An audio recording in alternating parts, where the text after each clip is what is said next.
Tottenham travel to the Amex tonight. Huge game live on TalkSPORT 2. Spurs have moved back into the top four with a win, while Brighton are in need of 3 points. They look to finish in the European places. The Seagulls' success over the past few seasons, though, has come despite losing managers, selling their best players. And Roberto De Zerbi says he's happy with how the club is operating.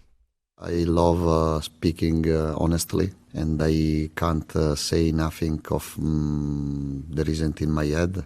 I'm honest always, and I said my truth.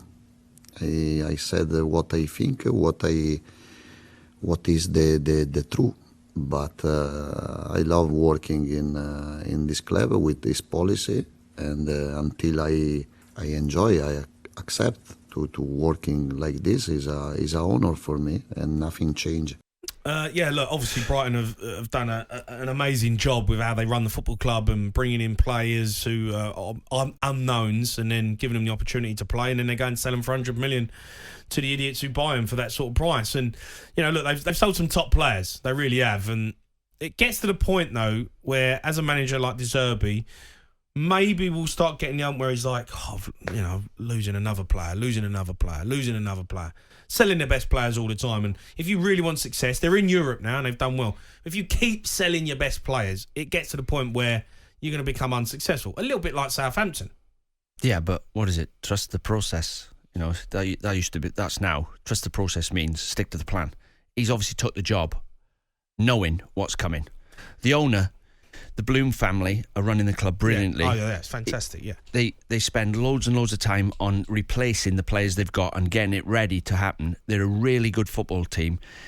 For me, you know, I see some teams just beating themselves, playing out from the back, and I'm cringing watching it, and I'm still trying to get my head around it. You know, what the risks you are taking to get up the other end of the pitch don't add up for me. You're losing goals trying to do it. I don't know why you're doing it. But Brighton, they do it differently to everybody else. And if you watch them tonight, Lewis Dunk, as you've noted, puts his foot on top of the ball. So they come out from the back. Lewis Dunk says, come and get the ball off me, to the opposition's front three. Mm-hmm. As soon as that front three start pressing, Brighton's two midfield players jump towards Dunk as well at the same time. And they play a triangle, one touch, around their front three, and they're out. So they've got a route. They've got like NFL playbook. Yeah. If that don't work, if the midfield players come and stand the wrong side of you, we'll slot one through to Welbeck through the gap. McAllister used to find the space brilliantly. So they all know what they're doing, and they practice it on the training ground. You can see he practices it non-stop. And that's why you see people like Casado going to another team, and they don't practice it, and he don't look at the same player. So when they come out of Brighton, they're in a well-oiled machine. Yeah. And they just give them plan A, plan B, plan C. If they do this, the front three, we do this. If they sit back, we do this.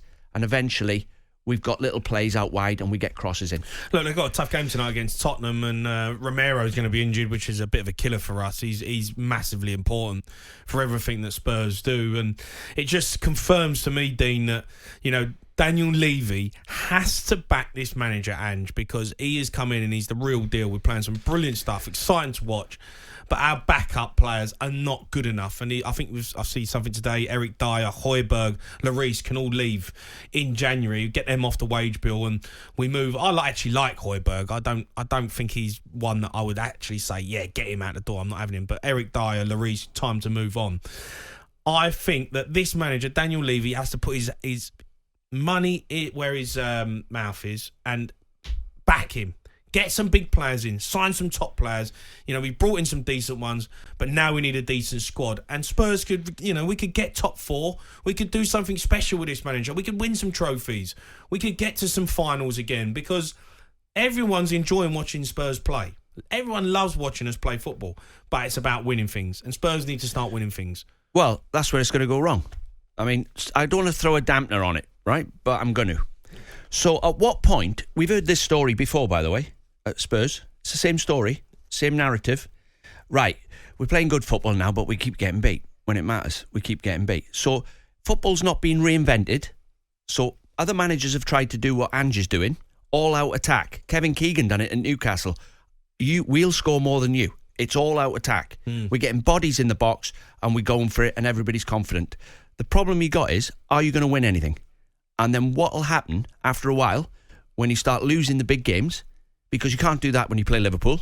You can't do that when you play Man City. We've done that this season. So when, all right. But when you eventually you get ground down doing it.